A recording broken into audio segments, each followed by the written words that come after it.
Max and I had known each other since our teenage years, long before adulthood tightened its grip around our lives. Back then, everything felt temporary and reversible. Mistakes were lessons, not verdicts. But years passed, and slowly the world narrowed. Responsibilities replaced curiosity, routine replaced wonder. We didn't notice it happening. Most people never do. That was why we went to the mountains. Not to conquer them, not to prove anything. We went because we needed silence. Real silence. The kind that does not ask questions or offer solutions. The kind that simply exists. Cities teach people to hide.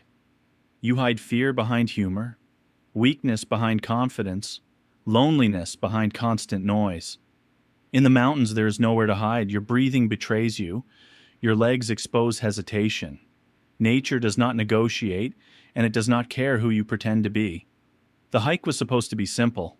4 days away from civilization. Light backpacks, a tent, dry food, cheap alcohol for the evenings. We planned it carelessly, almost lazily. When our phones lost signal, we laughed and treated it like a blessing. I remember saying that real freedom began where reception ended. Only later did I understand that freedom had not begun at all. Something had simply closed the door behind us. The trail appeared without warning. Max noticed it first, pointing between two old trees. It did not look abandoned. Quite the opposite. The ground was pressed flat, stones moved aside with care, branches broken cleanly at shoulder height. There were no footprints, no tire marks, no signs of recent passage. It felt as if the forest itself remembered how people walked and replayed the motion without needing them. As we followed the trail, the forest grew heavier. The air became damp and cold, far colder than the season allowed. Sound behaved strangely. Our voices sounded muted, swallowed before they could travel far. Even our footsteps seemed wrong, dull and distant, as if the ground absorbed them. Several times I felt someone walking beside us, matching our pace perfectly just beyond my vision. Every time I turned my head, there was nothing.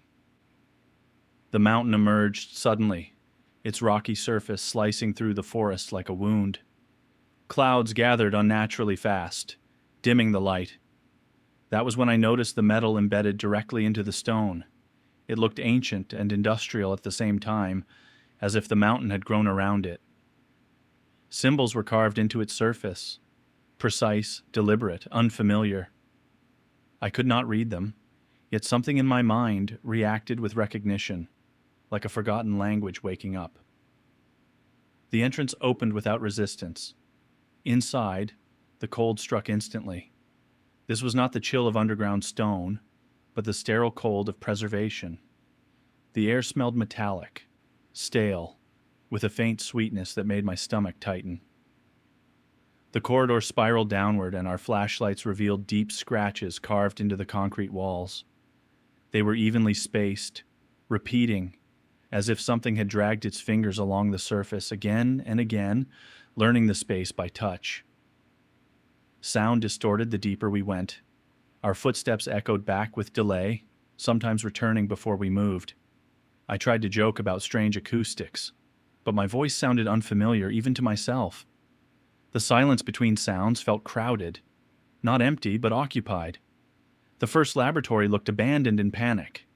Tables overturned, glass shattered, papers scattered across the floor. Dust covered almost everything except the computers. Several screens were dark, but warm to the touch.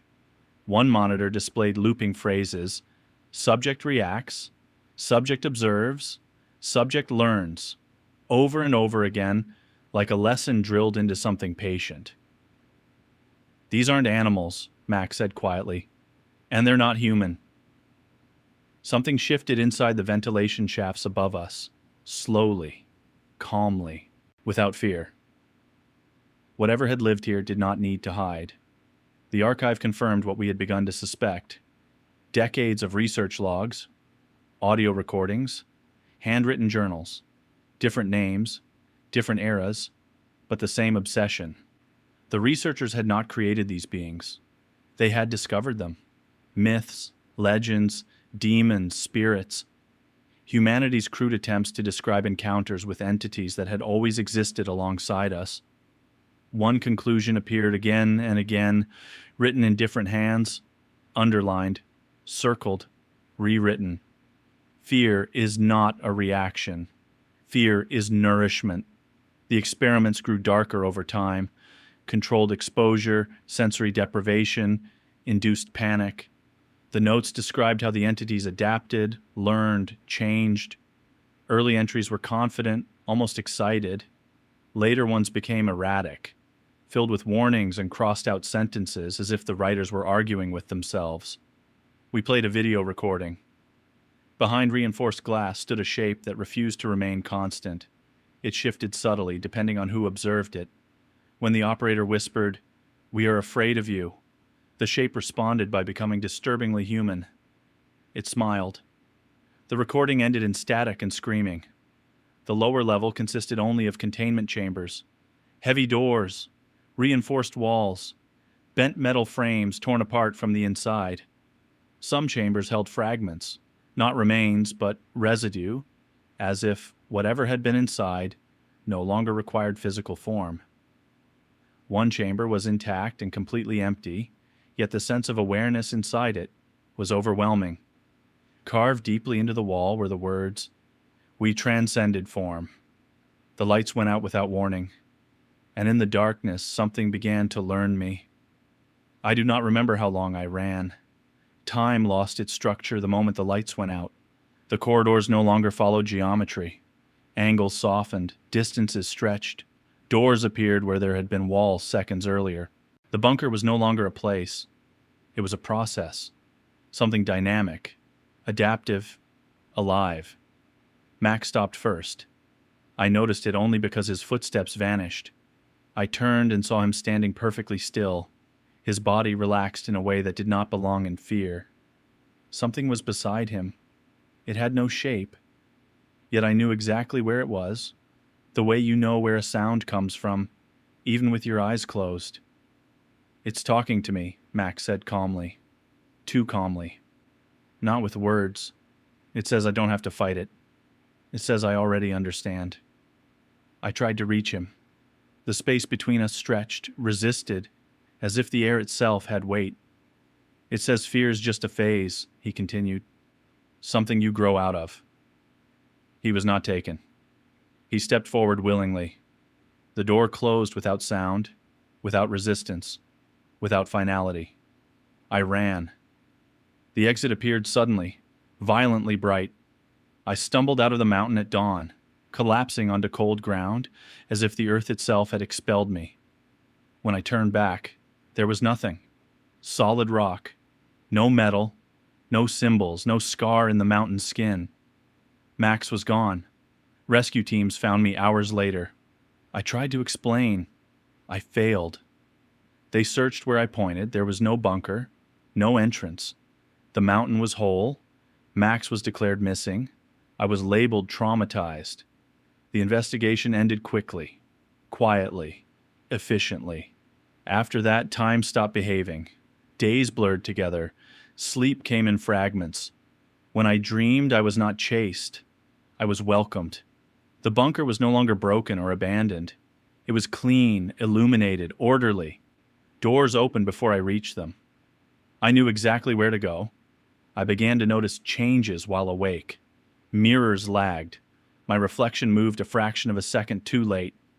People became transparent in a way I could not explain. Their emotions leaked through posture, breath, micro-movements. Fear, especially, stood out. It had texture, density, temperature. And with that awareness came something else.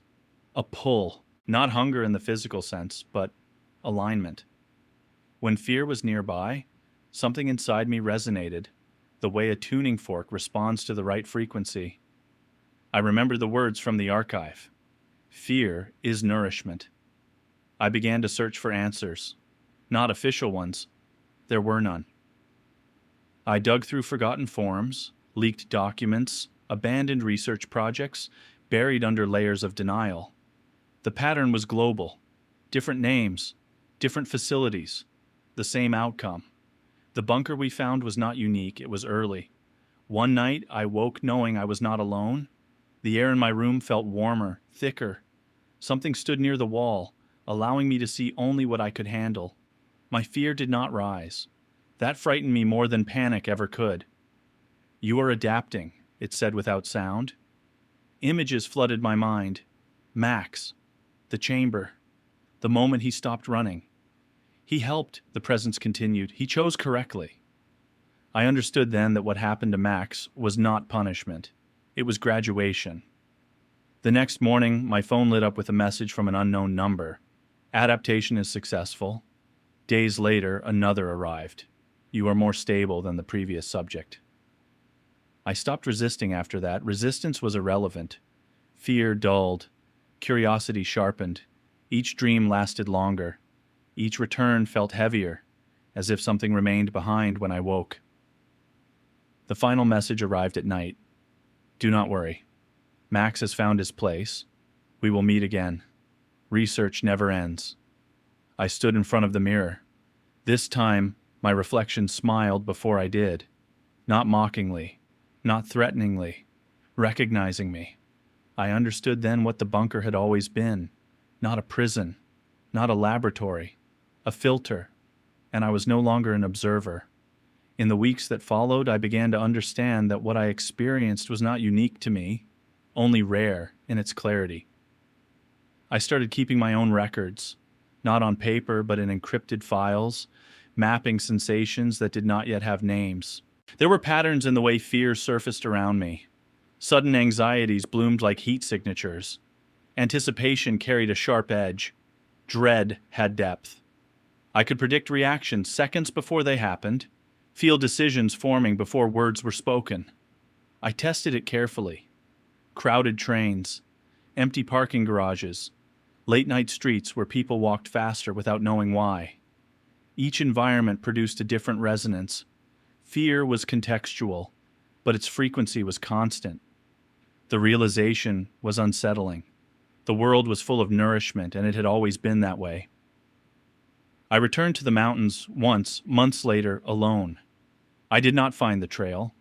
I did not expect to, but I felt the alignment return as soon as the signal dropped from my phone. The silence was no longer empty. It was structured.